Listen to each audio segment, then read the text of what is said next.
Good morning to all you YouTubers and Tribe of the Horror Realm. Well, at least it's morning here, wherever you are, Saturday morning. And it's just Chris. The wife's downstairs watching Christmas Carol, believe it or not.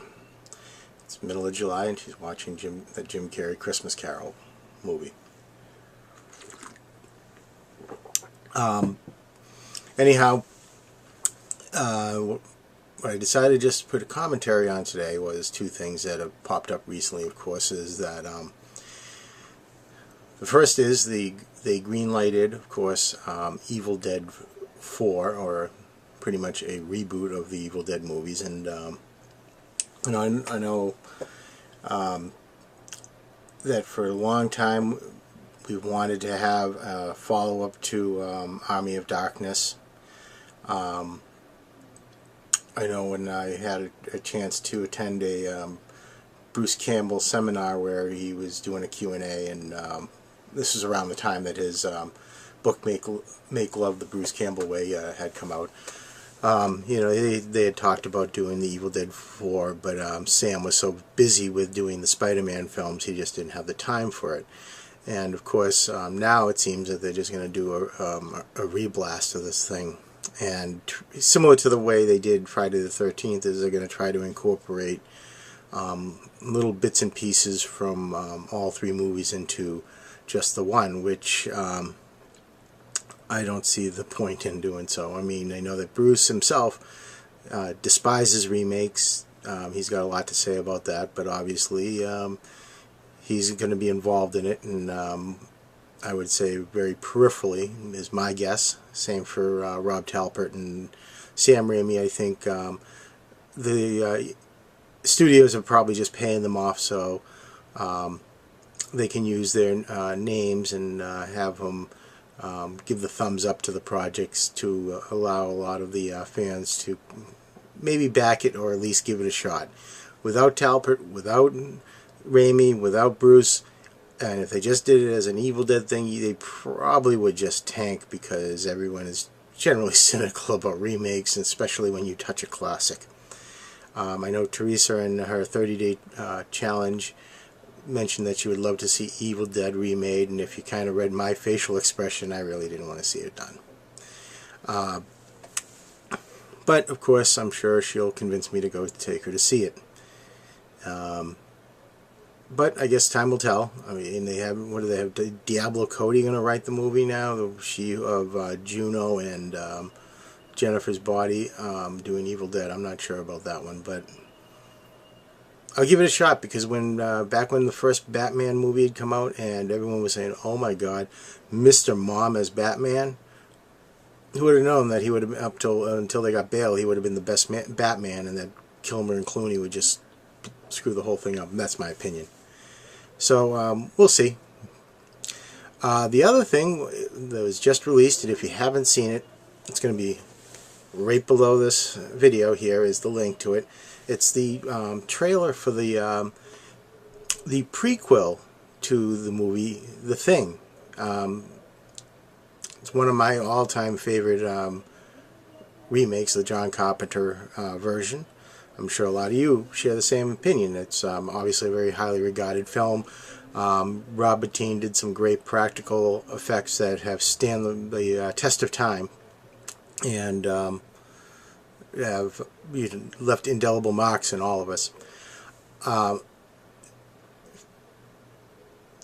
They call it a prequel, but when I viewed the trailer, it seemed like a remake. A lot of the stuff seemed very similar to what we had seen back in '82. And I know that remake becomes a dirty word, so they've tried to skirt the issue by saying it's not a remake, it's a reboot. So apparently now everyone's catching on that reboot is basically another way of nicely saying we're going to screw this whole thing up again. Now they're doing it's a prequel. Well, what it seems to me, and I could be wrong because I'm just seeing snippets of the trailer, is you're remaking John Carpenter's The Thing. Oh, and you're going to throw in a scene where they find the spaceship, they chop out the block of ice with the alien, and they're going to start thawing them out, and then they'll come in and find the empty block of ice, and then things ensue, and dogs get assimilated, and people get caught up, and then the paranoia of everyone's not what they seem to be, and all that. And I don't think that they're going to really pull it off well. You know, when you think about back in 1982 when they came out, we're talking about a time when actually AIDS started becoming a prevalent thing, that it was coming to light in a more public eye. And I found it could be somewhat of a subtle commentary on that, you know, the whole thing about something within our blood that could really destroy us. And how we would isolate people at the time, that because we didn't have a stronger understanding of it. And I kind of found that there was some bit of a social message in that version of the thing. You know, now come all these years later, and they're doing another one, and I don't know. I kind of think they just churn them out without any willy-nilly, without any reason or rhyme, just to make $1. I'm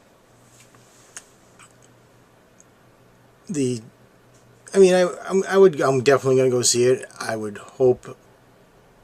I'm going to be one of those guys that's going to be expecting to see certain links to link it to the other film. And I swear to God, if they don't have the guy that cuts his wrists in that movie, it's just going to really irk me, because it's like, all right, if you're going to be able to do a prequel, at least watch the other version and make sure that you tie threads together. It may not be well done, but at least you attempted to tie them together instead of running around with loose laces around. And we know what happens if you run around with loose laces. You stumble and fall.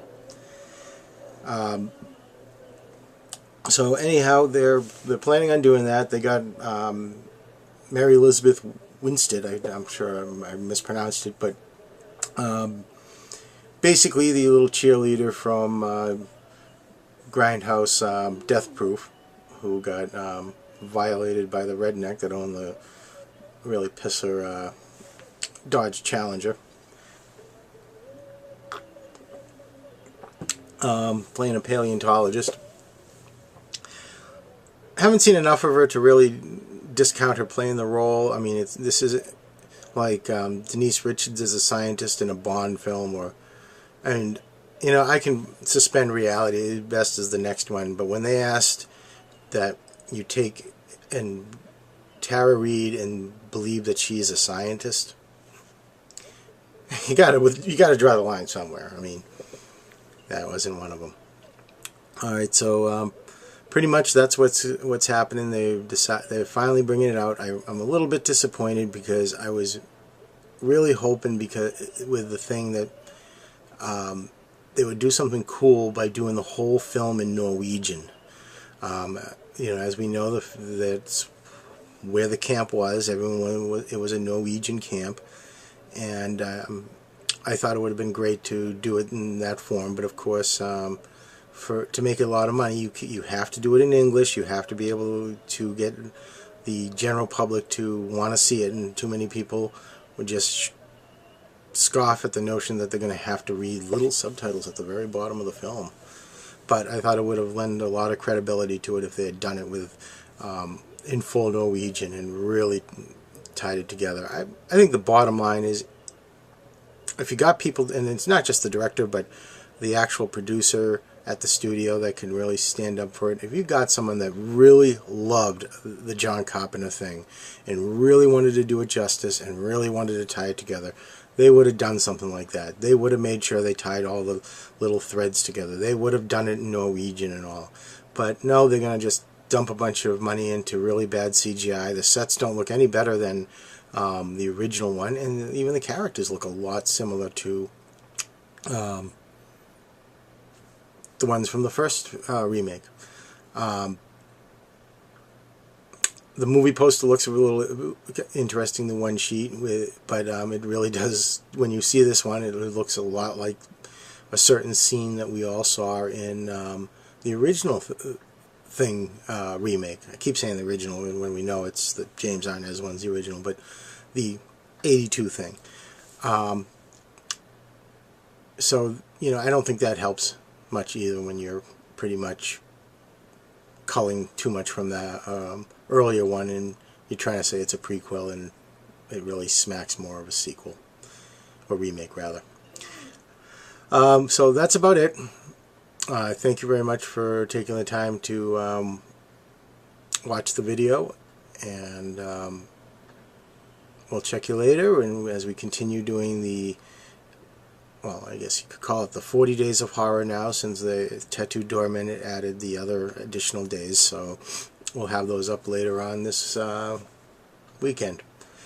Thanks very much for joining me. Bye-bye.